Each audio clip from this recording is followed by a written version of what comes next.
अस्सलामुअलैकुम दोस्तों, मेरा नाम डॉक्टर अली है और आज की इस वीडियो में हम एक टॉपिक को डिस्कस करने जा रहे हैं। उस टॉपिक का नाम है आर्काई।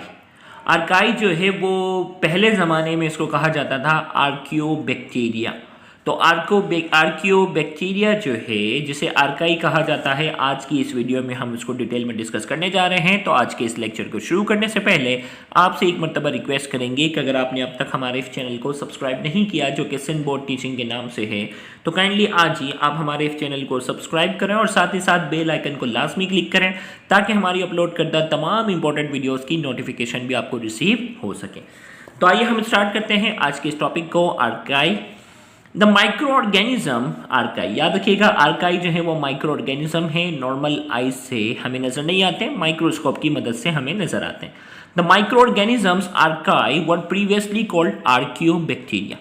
आर्काई जो है उन्हें पहले जो है वो आर्कियोबैक्टीरिया कहा जाता था, अब इनको आर्कियोबैक्टीरिया नहीं कहा जाता। क्यों? Archaea share certain traits with bacteria and other traits with eukaryotes. पहले ज़माने में इनको बैक्टीरिया की ही एक टाइप समझा जाता था, लेकिन जैसे जैसे साइंस तरक्की करती गई मालूम हुआ कि आर्काई की कुछ खुसूसियत जो हैं, कुछ कैरेक्टर्स जो हैं वो बैक्टीरिया से मिलते हैं, जबकि कुछ कैरेक्टर्स जो हैं वो यूकेरियोट सेल से मिलते हैं। तो इसका मतलब ये बैक्टीरिया तो नहीं हुए।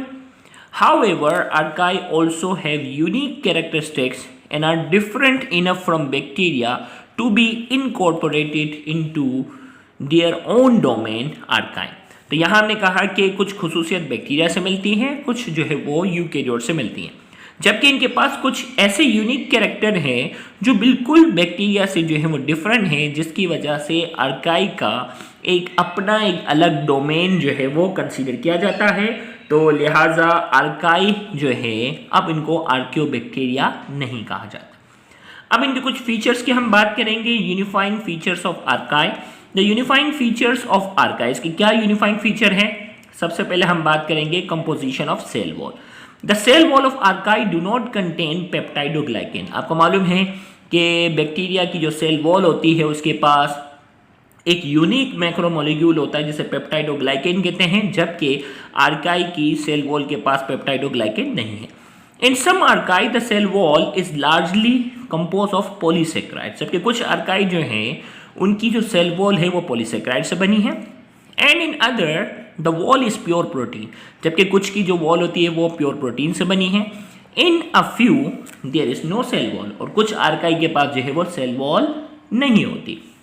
कंपोजिशन ऑफ सेल वॉल की, सेल मेम्ब्रेन की अगर हम बात करते हैं, the plasma membrane of archaea contain unusual lipid that allow them to function at high temperature. Plasma membrane जो है ना, आपको मालूम है प्लाज्मा मेम्ब्रेन या सेल मेम्ब्रेन का जो ज़्यादातर हिस्सा है वो लिपिड का बना है, लेकिन जबकि इनका जो लिपिड वाला हिस्सा है वो अनयूजुअल है, नॉर्मल लिपिड से थोड़ा हटकर है, जिसकी मदद से that allow them to function at high temperature, जिसकी मदद से वो क्या कर सकते हैं, हाई टेम्परेचर पे भी काम कर सकते हैं। Lipids of archaea contain glycerol link to branch chain hydrocarbon in contrast to lipid of bacteria that contain glycerol linked to fatty acid। अब देखो भाई, आर्काई का जो लिपिड है ना कंटेन ग्लाइसरॉल, इनके पास ग्लाइसरॉल होता है, link to branch chain hydrocarbon, वो हाइड्रोकार्बन की ब्रांच चेन के साथ जुड़ा हुआ होता है। In contrast to lipid of bacteria that contain glycerol link to fatty acid. जबकि बैक्टीरिया का जो लिपिड होता है उसमें जो ग्लाइसरॉल होता है वो फैटी एसिड के साथ क्या करता है, लिंक करता है, जबकि आर्काई का जो लिपिड में ग्लाइसरॉल होता है वो ब्रांच चेन हाइड्रोकार्बन के साथ क्या होता है, जुड़ा हुआ होता है। ये एक फर्क आपको एमडी के पॉइंट ऑफ व्यू से अच्छे से मालूम होना चाहिए। Methanogenesis. Methanogenesis, the ability to form methane is a type of metabolism that is perform only some archaea. कुछ आर्काई जो है वो क्या करते हैं, अपनी मेटाबॉलिज्म के दौरान क्या करते हैं, मीथेन गैस क्या कर सकते हैं, प्रोड्यूस करने की सलाहियत रखते हैं। मोड ऑफ न्यूट्रिशन की अगर हम बात करते हैं, archaea use 3 source of energy to prepare food. 3 energy के साथ यूजिंग सनलाइट का इस्तेमाल करते हैं अपनी न्यूट्रिशन के लिए। बाय यूजिंग इनऑर्गेनिक कंपाउंड का भी इस्तेमाल करते हैं। बाय यूजिंग ऑर्गेनिक कंपाउंड का भी इस्तेमाल करते हैं। राइबोसोमल आरएनए सीक्वेंस की बात करेंगे। The most fundamental difference between archaea and eubacteria is in their nucleic acid. जो एक बुनियादी फर्क है आर्काई में और एक ट्रू बैक्टीरिया में, वो उनकी न्यूक्लिक एसिड की जो सीक्वेंस होती है उसमें फ़र्क है। Example ribosomal RNA, ribosomal RNA की यहाँ मिसाल दी गई है। For instance near nucleotide number 910 out of 1500 in one type of RNA researcher have found the following difference. यहाँ ये बताया जा रहा है कि राइबोसोमल आरएनए की जो सीक्वेंस थी ना, जिसमें कितने नियर न्यूक्लियोटाइड नंबर कितना 910, 1500 में से 910 न्यूक्लियोटाइड की जब स्टडी की गई तो उनको जो फर्क नजर आया वो सिर्फ ये आया। अब देखिए भाई, यू बैक्टीरिया की अगर सीक्वेंस है ना, adenine adenine adenine cytosine uracil cytosine adenine adenine adenine, ये तरतीब थी ना। अब देखो आर्काई के अंदर ये यू बैक्टीरिया की सीक्वेंस थी, आर्काई में एडिनिन एडिनिन एडिनिन ये भी सेम है, साइटोसिन भी सेम है, यूरेसिल भी सेम है, लेकिन जहां साइटोसिन आना चाहिए था ना थर्ड नंबर पर, वहां क्या आ गया यूरेसिल। बाकी सब सेम है, एडिनिन एडिनिन एडिनिन। तो ये एक बुनियादी डिफरेंस है जो सिर्फ एक न्यूक्लियोटाइड का जो है वो उनको ये डिफरेंस नजर आया है आर्काई की न्यूक्लियोटाइड में और यू बैक्टीरिया की न्यूक्लियोटाइड की सीक्वेंस में ये फर्क है। तो ये भी आपने याद रखना होगा। एमसीक्यू में आपसे कुछ भी पूछा जा सकता है तो ये सीक्वेंस याद रखना होगा। CUC जो है वो यू बैक्टीरिया की सीक्वेंस है, जबकि CUU जो है ये आर्की बैक्टीरिया की सीक्वेंस थी। नेक्स्ट हमारे पास है most archaea inhabits extreme environment. Extreme environment में ये रहने की सलाहियत रखते हैं।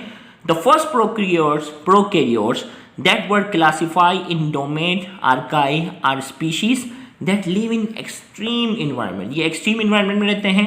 archaea include methanogens, halophiles and thermoacidophiles।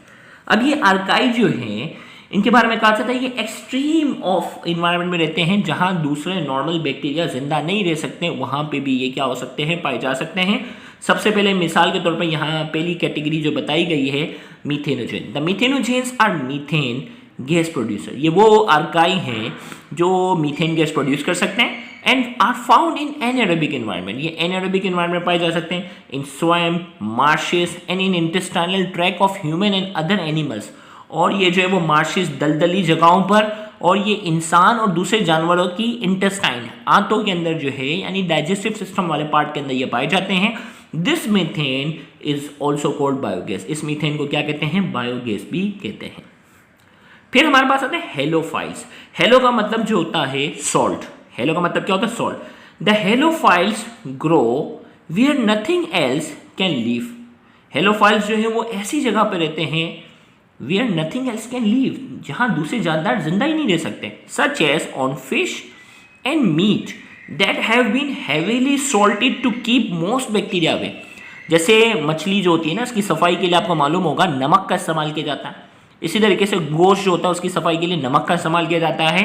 तो जो हैवीली सॉल्टेड जो इन्वायरमेंट में उसको जो सफाई की जाती है तो वहाँ बैक्टीरिया और दूसरे जरासीम खत्म हो जाते हैं, लेकिन हेलियोफाइल जो आर्काई है वो वहाँ पे भी पाए जाते हैं। The halophile required high salt concentration for growth. Halophiles को जो है वो हाई सोल्ट कंसंट्रेशन चाहिए होती है अपनी ग्रोथ के लिए। फिर आ जाते हैं thermo acidophiles. The thermoacidophiles are isolated from extremely hot acidic environments such as hot spring, geyser, submarine thermal vent and around volcanoes। थर्मोएसिडोफाइल जो होते हैं ये कहाँ पाए जाते हैं, एक्सट्रीमली हॉट, बहुत ज़्यादा गर्म माहौल में, एसिडिक इन्वायरमेंट, बहुत ज़्यादा एसिडिक इन्वायरमेंट। मिसाल के तौर पर हॉट स्प्रिंग, बहुत गर्म पानी का जो चश्मा होता है बहुत ज़्यादा वहाँ पाए जाते हैं, गीजर में पाए जाते हैं। सबमेरीन थर्मल वेंट, सबमेरीन के जो थर्मल वेंट हैं वहाँ पाए जाते हैं। अराउंड वॉल्केनोस, वॉल्केनोस में भी जो पहाड़ से निकलने वाला जो वॉल्केनो होता है जो गर्म होता है उसमें भी क्या होते हैं, ये पाए जाते हैं। अब हम आते हैं थोड़ा सा बैक्टीरिया और आर्काई के दरमियान जो है वो डिफरेंस की अगर हम बात करते हैं। RNA sequence, ribosomal RNA sequence जो है many unique to you bacteria. ये जो है वो बैक्टीरिया के अंदर जो है वो यू बैक्टीरिया के मुकाबले में यूनिक होती हैं। और आर्काई में क्या होता है, many match to eukaryotes. Eukaryotes से क्या होती हैं, ये मैच करती है, जबकि बैक्टीरिया की सीक्वेंस डिफरेंट होती है। आरएनए पॉलीमरेज जो कि एंजाइम है relatively small and simple, bacteria के अंदर छोटा सा होता है और सिंपल होता है। आर्काई के अंदर complex similar to eukaryote, eukaryote से मिलता जुलता होता है। इंट्रॉन की अगर हम बात करते हैं, non coding part of gene. जब आप डीएनए का स्ट्रक्चर पढ़ते हो ना, जीन का स्ट्रक्चर पढ़ते हो, उसमें आपको मालूम होगा एक एक्सोन होता है और एक होता है इंट्रोन। एक्सोन जो होता है वो कोडिंग पार्ट होता है और इंट्रोन जो होता है वो नॉन कोडिंग पार्ट होता है। ये जब आप डीएनए इन क्रोमोसोम वाला चैप्टर पढ़ लोगे ना, तब ये पॉइंट आपको ज़्यादा आसानी से क्लियर होगा। तो इंट्रोन जो कि नॉन कोडिंग पार्ट होता है जीन का, वो बैक्टीरिया में एब्सेंट होता है, जबकि प्रेजेंट इन सम जीन, आर्काई के जो है वो कुछ जीन में मौजूद होता है। एंटीबायोटिक सेंसिटिविटी की बात करते हैं, टू स्ट्रेप्टोमाइसिन, क्लोरोएम्फेनिकोल, ये जो है वो इनहिबिटेड होते हैं और ये क्या होते हैं, नॉन इनहिबिटेड होते हैं। पेप्टाइडोग्लाइकेन इन सेल वॉल के अंदर पेप्टाइडोग्लाइकेन बैक्टीरिया में मौजूद होता है, जबकि आर्काई बैक्टीरिया में एब्सेंट होता है। Membrane lipid, carbon chain unbranch, आपको मालूम है ना उसका ग्लाइसरॉल जो होता है वो ब्रांच चेन हाइड्रोकार्बन के साथ जुड़ता है, तो इनकी जो कार्बन चेन होती है बैक्टीरिया की वो अनब्रांच है। आर्काई के अंदर क्या थी, ब्रांच थी, जबकि बैक्टीरिया के अंदर क्या होती है, अनब्रांच होती है, सिंपलर होती है, स्ट्रेट होती है, जबकि आर्काई के अंदर क्या होती है, ब्रांच होती है। तो ये आज की इस वीडियो में हमने जो है वो आर्काई और बैक्टीरिया के दरमियान कुछ डिफरेंस को हमने डिस्कस किया फेडरल बोर्ड की बुक से। और याद रखिएगा ये डिस्कशन एमडी के पॉइंट ऑफ व्यू से है। ये छोटे छोटे कॉन्सेप्ट आपको अगर अच्छे से मालूम होंगे तो आपको एंट्री टेस्ट में बहुत ज़्यादा आसानी होगी। उम्मीद करते हैं आज के इस लेक्चर से आपको फ़ायदा हुआ होगा। Thank you very much. अल्लाह हाफिज़।